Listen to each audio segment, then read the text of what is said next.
따라해 보겠습니다. 다시 힘을 내야 합니다. 다시 힘을 내야 합니다. 사람이 살아가면서 인생에 대한 눈높이를 설정할 때 어디에 맞추고 사느냐가 중요합니다. 사람들은 축복의 크기를 결정할 때 환경과 상황을 논할 때가 있습니다. 상황이 좋아지고 환경이 나아지면 좋아질 것이다. 그러나 그렇지 않습니다. 인생의 결정의 기준은 내가 어떤 태도와 어떤 믿음의 삶을 지켜내고 있느냐에 따라서 결정되는 것입니다. 시편 3편은 표제에 있는 것처럼 다윗이 그의 아들 압살롬을 피할 때에 지은 시라고 말합니다. 그러니까 가장 절망의 나락에 빠져 있는 상황에서 어찌 보면은 인생의 가장 큰 염려와 고통의 시간을 보내는 시점에 다윗은 이런 믿음을 가졌다라고 말하는 것입니다. 사람들은 불가능이라는 딱 어떤 기준을 정해놓고 이것은 이제 불행이라고 말하는 삶의 어찌 보면 지점을 결정해놓고 여기 딱 맞춰서 우리는 불가능합니다. 이건 불행입니다. 이건 실패입니다라고 말하고 있지만 실질적으로 그것을 바라보는 삶의 기준과 태도가 인생의 방향을 결정하는 것입니다. 그래서 그 눈높이를 결정할 때 오늘 본문은 이렇게 시작합니다. 여호와여, 나의 대적이 어찌 그리 많은지요. 일어나 나를 치는 자가 많으니이다. 많은 사람이 나를 대적하여 말하기를 그는 하나님께 구원을 받지 못한다 하나이다 라고 말하고 있습니다. 그러니까 많은 사람들이 다윗을 대적했다. 이 말의 핵심은 다윗을 죽이려고 했다는 것입니다. 또한 그 죽이려고 하는 태도들은 그냥 끝나는 것이 아니라 그는 하나님께 구원을 받지 못한다라고 능욕과 모욕의 말, 조롱 섞인 말들을 선포했다는 것입니다. 그러니까 사람들이 다 비웃었다는 뜻이에요. 넌 끝났어. 넌 이제 끝이야. 너는 이제 이 정도면은 더 이상 일어날 기력이 없어. 이렇게 평가했다는 것입니다. 그런데 놀랍게도 다윗은 전혀 다른 반응과 태도를 보이고 있다는 것입니다. 3절의 말씀을 보면 여호와여 주는 나의 방패시오 나의 영광이시오 나의 머리를 드시는 자이시니이다. 여러분, 하나님 앞에 인생의 삶을 어떻게 경영하고 있느냐에 따라서 삶의 방향은 달라질 것입니다. 고난은 찾아올 수 있습니다. 어려움도 우리에게 주어질 수 있습니다. 예외가 없어요. 고난도 어려움도 인생의 역경과 절망과 실패도 우리 삶에 주어지는 환경들은 우리가 피할 수 없습니다. 그런데 가장 중요한 것은 인생의 방향을 결정하는 건 태도라는 것이. 다윗은 사람들이 이제는 더 이상 다윗을 향하여 조롱 섞인 말을 하며 너는 하나님께 구원받지 못할 것이다. 너는 끝이야 라고 말하는 그 시점에 여호와여 주는 나의 방패시오 나의 영광이시오 나의 머리를 드시는 자이시니이다 라고 고백했다는 것입니다. 지금 내가 마주한 상황이 어떠하냐가 아니라 내가 지금 어떠한 믿음을 가지고 하나님을 향하고 있느냐에 따라서 우리의 삶이 달라지고 그것이 결정되는 기준이라는 것입니다. 많은 성도들이 믿음의 삶을 살아간다고 말하고 있지만 결정적으로는 자신에게 주어진 시간을 제대로 경영하지 못해서 삶에 주어진 환경을 제대로 파악하지 못해서 그것을 잘 해석해내지 못해서 바른 판단을 하지 못해서 결국 불행을 야기하는 경우가 얼마나 많이 있습니까? 눈으로 볼 때는 압살롬의 반역은 다윗에게 가장 처절한 고통이며 실패와 절망의 끝자락이라고 말할 수 있습니다. 본문이요, 압살롬의 반역 이렇게 말하지 않고 표제에 압살롬을 피할 때라고 말합니다. 그러니까 무슨 말이에요? 그동안 다윗의 어떤 평소의 실력과 능력으로 생각해 본다면 반역이 일어나도 그 반역을 어떻게 하는 것입니까? 충분히 대응하고 그것을 극복할 만한 여력과 힘이 있는 것이 있는데 오늘은 그런 게 없이 도망갔다는 것이. 여러 모양의 삶의 평가가 있겠지만 제일 중요한 거는 내가 더 이상 내 힘으로는 극복할 수 없고 해결할 수 없는 상황과 환경을 결국 온몸으로 마주하면서 다윗이 도망쳤다는 것입니다. 그러니까 급박함, 절박함, 그리고 무엇보다 가장 고통스러운 절망의 시간을 보냈다는 것입니다. 그러나 다윗은 사람의 조롱이나 멸시나 모욕과 어찌 보면은 삶에 대한 실패에 대해 많은 선언 앞에 그는 더 이상 절망하지 않았다는 것입니다. 이 정도 되면요, 사람이 사는 게 힘들 것입니다. 요즘도 보면 여론 이렇게 막 여론. 자, 무슨 사람을 평가하는데 여론이 평가하고 있어요. 여론. 근데 지금 다윗의 여론은 요즘 우리 현대 과정으로 본다면 민심이 싸늘한 것입니다. 모든 사람들이 다윗을 향해 조롱하고 대적이 생기고 절망의 상황까지 내몰리고 그 어떤 사람도 다윗의 편이 되지 못하는 상황이었습니다. 그러니까 이렇게 민심이 싸늘하고 여론이 안 좋은 상황이니까 다윗은 일어설 기력이 없었을 것입니다. 그러지 않겠어요?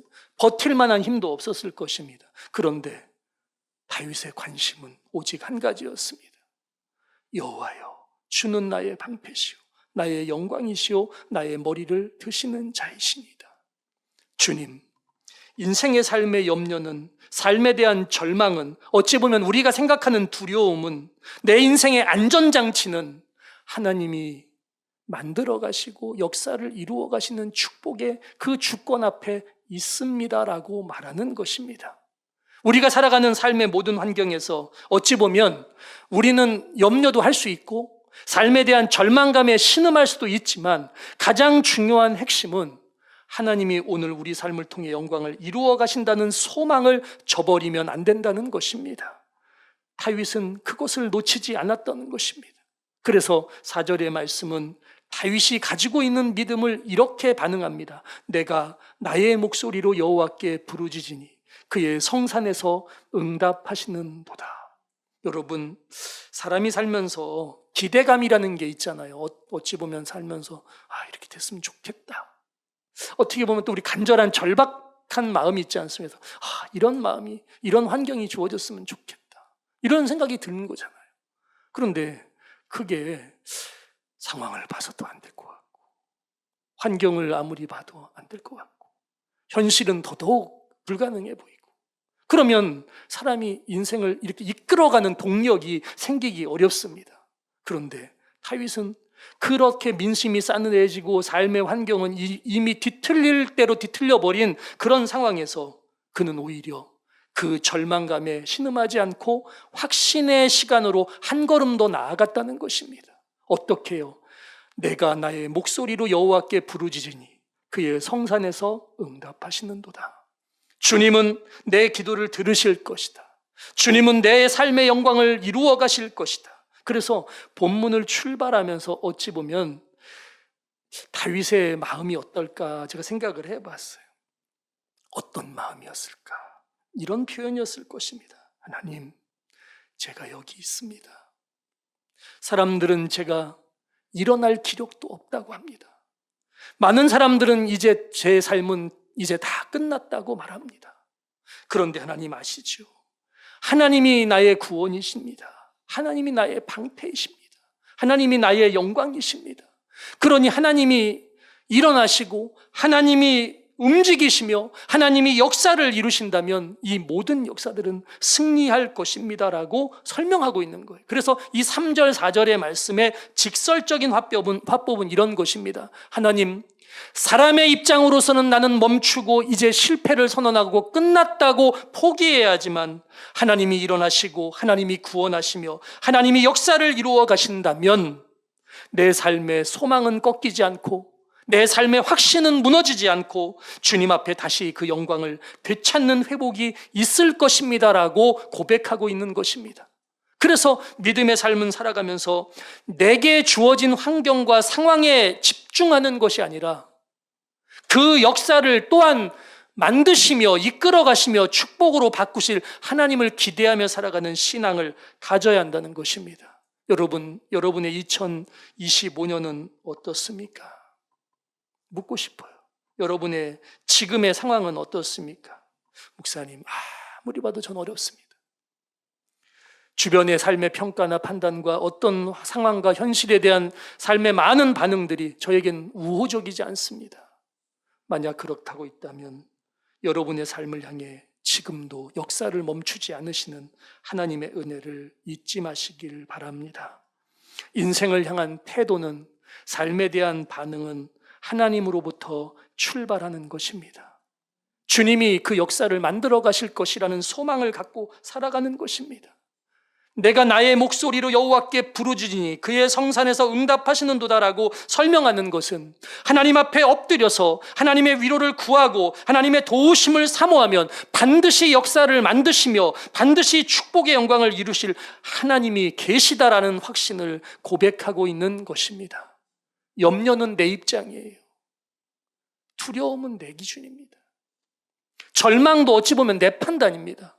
그런데 모든 역사를 완성해 가시는 하나님은 오늘도 우리가 세상을 마주할 때 나 혼자 서게 하면은 나는 염려죠. 두려움이죠. 절망이죠. 그런데 그 삶의 환경의 시작을 하나님이 붙드시고 하나님이 이끄시며 하나님이 그 영광을 나타내실 것임을 잊지 말아야 할 것입니다. 내가 가지고 있는 자신감은 중요하지 않습니다. 제가 보니까 그래요.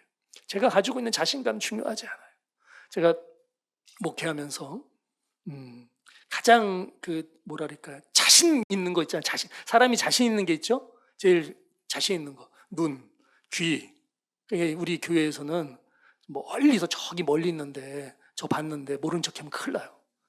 왜? 내가 분명히 봤는데 모른 척했다. 그러면 분명한 거는 제가 안 보여가지고 하면 되지만 제가 잘 보입니다.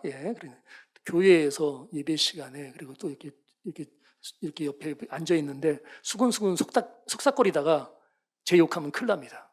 제가 귀가 굉장히 좋아가지고 여러분이 살살 얘기하는 것도 좀 크게 들려요. 34년간 그랬어요. 그전에는 젊어서 더 그랬어요.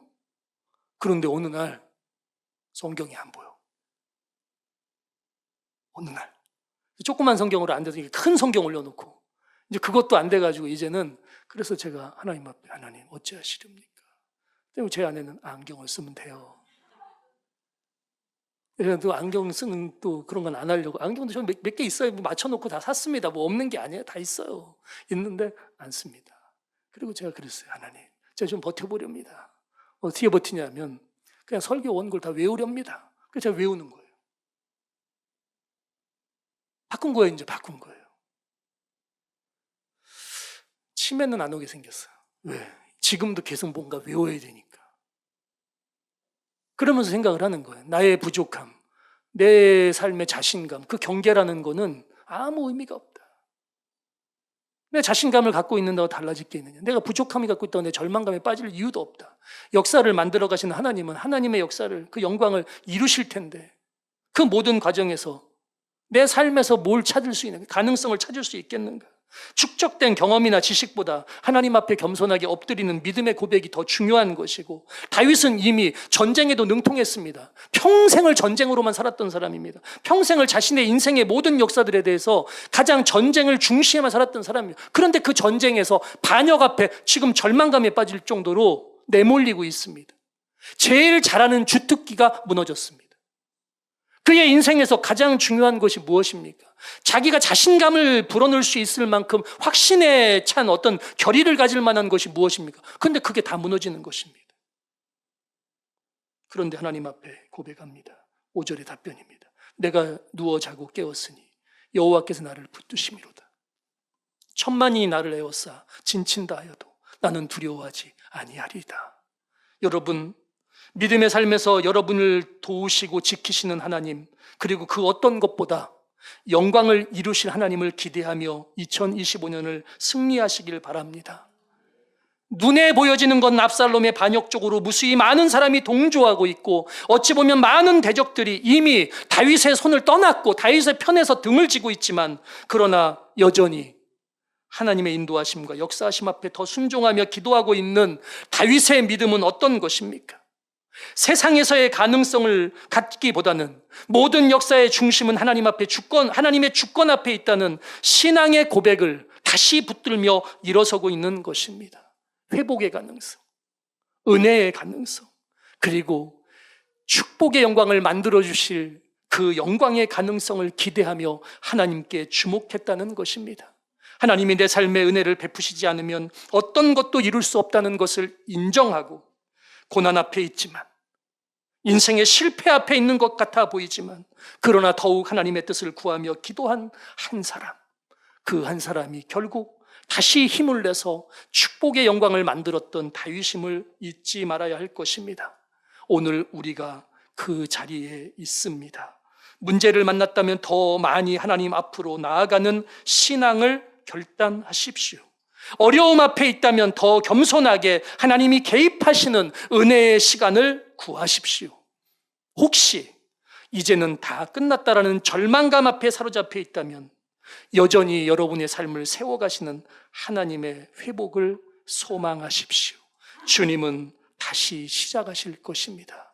힘을 내어 일어설 때 주님의 손을 붙잡고 나아가는 여러분의 발걸음을 축복하실 것입니다. 기도합니다. 거룩하신 하나님, 우리의 힘으로는 안 되고 우리의 판단으로는 넘어설 수 없고 우리의 선택으로는 완벽할 수 없는 삶의 결과물, 그 자리에, 그 중심에 주님의 은혜의 손길, 위로의 손길, 구원의 손길을 사모합니다.